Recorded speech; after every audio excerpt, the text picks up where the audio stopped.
Hello friends, ನಾನು ರೇಷ್ಮಾಸ್ kitchen ರೆಸಿಪಿಗೆ ನಿಮಗೆಲ್ಲರಿಗೂ ಸ್ವಾಗತ. ನಾನಿವತ್ತು ಮಟನ್ ಗ್ರೀನ್ ಗ್ರೇವಿ ಹೇಗೆ ಮಾಡೋದಂತ ನಿಮಗೆ ಹೇಳ್ಕೊಡ್ತಾಯಿದ್ದೀನಿ.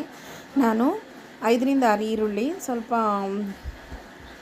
ಶುಂಠಿ, ಸ್ವಲ್ಪ ಬೆಳ್ಳುಳ್ಳಿ, ಹಸಿರು ಮೆಣಸಿನ್ಕಾಯಿ, ಕಾಳು ಮೆಣಸು, ಆಮೇಲೆ ಒಂದು ಬಂಚ್ ಸಾಂಬಾರು ಸೊಪ್ಪು, ಆಮೇಲೆ ಚಕ್ಕೆ ಲವಂಗ ಏಲಕ್ಕಿ ತೊಗೊಂಡು ಚೆನ್ನಾಗಿ ರುಬ್ಕೊಂಡಿದ್ದೀನಿ. ಈಗ ಒಂದು ಕುಕ್ಕರಲ್ಲಿ ಎಣ್ಣೆ ಹಾಕ್ಕೊಂಡಿದ್ದೀನಿ. ಎಣ್ಣೆ ಸ್ವಲ್ಪ ಬಿಸಿಯಾಗಿದ್ದ ತಕ್ಷಣ ನಾನಿಲ್ಲಿ ರುಬ್ಬಿರೋ ಮಸಾಲೆನ ಹಾಕ್ಕೊಳ್ತಾಯಿದ್ದೀನಿ.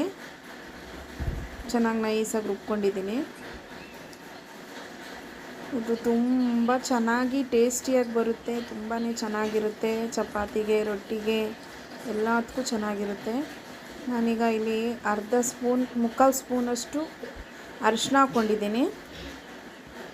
ಇದು ಕೂಡ ಚೆನ್ನಾಗಿ ಈಗ ಎಣ್ಣೆಯಲ್ಲಿ ಫ್ರೈ ಆಗಬೇಕು ಮಸಾಲೆ.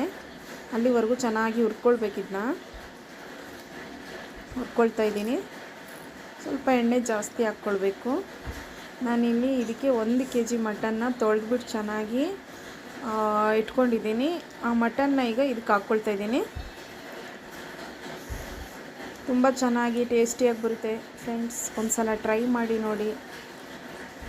ಒಂದು ಸಲ ಟ್ರೈ ಮಾಡಿದ್ರೆ ಪದೇ ಪದೇ ಮಾಡ್ತೀರಾ ನೀವು, ಅಷ್ಟು ಚೆನ್ನಾಗಿ ಬರುತ್ತೆ. ಇದು ಮಸಾಲೆ ತುಂಬ ಕಡಿಮೆ, ಟೇಸ್ಟ್ ತುಂಬ ಟೇಸ್ಟಿಯಾಗಿ ಬರುತ್ತೆ. ಇದು ರುಚಿಯಾಗಿರುತ್ತೆ ನೋಡಿ. ರುಚಿಗೆ ಎಷ್ಟು ಬೇಕು ನಮಗೆ ಅಷ್ಟು ಉಪ್ಪು ಹಾಕ್ಕೊಳ್ತಾ ಇದ್ದೀನಿ ನಾನಿಲ್ಲಿ. ನಿಮಗೆ ಎಷ್ಟು ಬೇಕೋ ಅಷ್ಟು ಹಾಕ್ಕೊಳ್ಳಿ.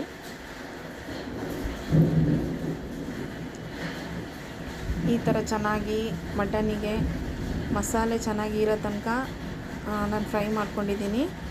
ನಾವು ಒಂದು 5ರಿಂದ 6 ವಿಷಲ್ ಕೂಗಿಸ್ಕೊಂಡಿದ್ದೀನಿ ನೋಡಿ.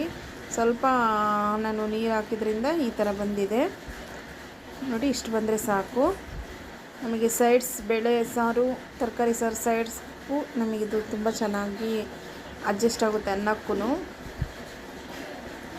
ಇಷ್ಟಿದ್ರೆ ಸಾಕು ನೋಡಿ ಫ್ರೆಂಡ್ಸ್. ನಿಮಗೆ ಈ ರೆಸಿಪಿ ಇಷ್ಟ ಆದರೆ ನನ್ನ ಚಾನಲಿಗೆ ಸಬ್ಸ್ಕ್ರೈಬ್ ಮಾಡಿ ಫ್ರೆಂಡ್ಸ್.